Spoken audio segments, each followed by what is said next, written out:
है जहां आरोपियों की अभी जेल से नहीं होगी रिहाई। सुप्रीम कोर्ट से अंतरिम जमानत के बाद भी रिहाई नहीं। ईओडब्ल्यू और एसीबी ने की आरोपियों की गिरफ्तारी। कल कोर्ट में पेशी के बाद एसीबी ने किया है गिरफ्तार। तो बता दें कि एसीबी ने कोर्ट से मांगी थी आरोपियों की रिमांड। सौम्य चौरसिया, रानू साहू समेत कई लोग आरोपी हैं। तो बड़ी खबर से आप सभी को रूबरू करा रहे हैं। छत्तीसगढ़ में कोयला घोटाले का मामला सामने आया है, जहां पर आरोपियों की अभी तक जेल की रिहाई नहीं होगी। बताते चले कि ये बीते दिन का सबसे बड़ा खुलासा। तो सुप्रीम कोर्ट से अंतरिम जमानत के बाद रिहाई नहीं। आरोपियों को अभी जेल से नहीं होगी रिहाई। सुप्रीम कोर्ट से अंतरिम जमानत के बाद भी रिहाई नहीं। ईओडब्ल्यू और एसीबी ने आरोपियों की गिरफ्तारी की है। तो कल कोर्ट में पेशी के बाद एसीबी ने गिरफ्तार किया था और एसीबी ने कोर्ट से मांगी थी आरोपियों की रिमांड। सौम्य चौरसिया, रानू साहू समेत कई लोग आरोपी बताए जा रहे हैं।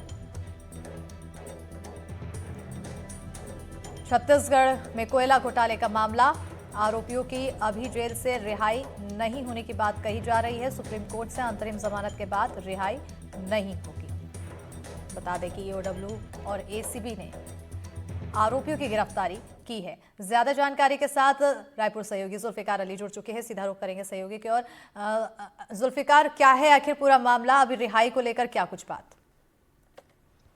ये पूरा मामला इस तरीके का है, जब छत्तीसगढ़ में भूपेश बघेल की सरकार थी उस समय पे छत्तीसगढ़ में कोयला घोटाला हुआ था और इस पूरे मामले पर ईडी ने कार्रवाई की थी। और ईडी ने कार्रवाई में जो बात कही थी उसमें ये था कि राजनीतिक और प्रशासनिक सिंडिकेट के जरिए छत्तीसगढ़ में कोयला घोटाला किया गया था। कोयला घोटाले में ये बात कही गई थी कि जो छत्तीसगढ़ में जितने भी कोयला खदानें हैं अलग अलग कंपनियों की, और उसमें से 25 रुपए प्रति टन के हिसाब से लेवी वसूला जाता था अवैध तरीके से। तो इसको लेकर कार्रवाई की गई थी। इस मामले में ईडी ने सूर्यकांत तिवारी, सौम्या चौरसिया, रानू साहू समेत कई लोगों की गिरफ्तारी की थी और कल ही सुप्रीम कोर्ट में 12 लोगों को जमानत दी थी। और सुप्रीम कोर्ट ने कहा था इस मामले में लंबा ट्रायल चलने की वजह से उनको जमानत दी जाती है। इसी मामले को छत्तीसगढ़ में बीजेपी की सरकार बनने के बाद ईओडब्ल्यू ने कार्रवाई शुरू की और ईओडब्ल्यू ने मामला दर्ज किया।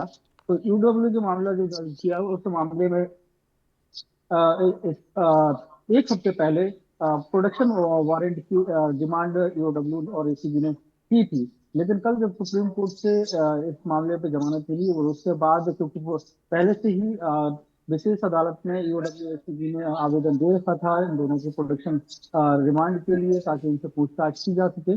जैसे ही कोर्ट में पेशी हुई उसी दौरान में एसीबी ने इनको अपने हिरासत में लिया और कोर्ट में ये जो इनका प्रोडक्शन वारंट पहले से था उससे 3 दिन की रिमांड मांगी ताकि वो पूछताछ कर सके। यही वजह है कि रानू साहू हो और सौम्या चौरसिया, रानू साहू आईएएस रही हैं और Saumya Chaurasia deputy secretary CM सचिवालय में रही हैं। सूर्यकांत जो तिवारी हैं वो ठेकेदार रहे हैं, कॉन्ट्रैक्टर रहे हैं और सरकार के कई कामों में उनके लाइजनी वाली बातें सामने आती रही हैं। तो इन तीनों को अब गिरफ्तार कर लिया गया है। अब इनकी रिहाई जो है वो ये कह सकते हैं कि नहीं होगी, क्योंकि सुप्रीम कोर्ट से रिहाई मिलने के बाद अब ईओडब्ल्यू की हिरासत में है और ईओडब्ल्यू अभी रिमांड पर लिए हुए है और बिल्कुल उसके बाद जब पूछताछ होगी तो ईओडब्ल्यू इनको कोर्ट के जरिए फिर से जेल में भेज सकती है। बिल्कुल जुल्फिकार, क्योंकि अभी गिरफ्तारी हो चुकी है, पूछताछ होगी, क्या ऐसा शक है कि और भी कोई बड़े नाम इसमें शामिल हो सकते हैं?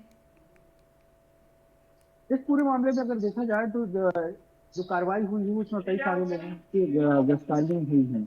अब ये जरूर है कि इस तरीके से छत्तीसगढ़ में कांग्रेस ये आरोप लगाती रही है कि उनके नेताओं को फंसाने की साजिश भारतीय जनता पार्टी की केंद्र सरकार हो या राज्य सरकार हो वो करती रही है।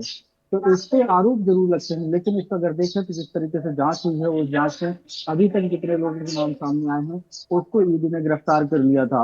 अब ये कह सकते हैं कि ईओडब्ल्यू भी उन सभी लोगों की गिरफ्तारी करेगी अगर उनको जमानत मिलती नजर आती है, क्योंकि अब ईओडब्ल्यू की अपनी कार्रवाई है और ईडी की अपनी कार्रवाई है। ईडी मनी लॉन्ड्रिंग की मामले की कार्रवाई कर रही है।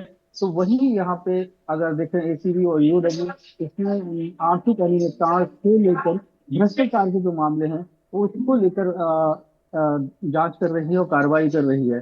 तो ये दोनों मामले अगर देखा जाए तो अलग हो जाते हैं।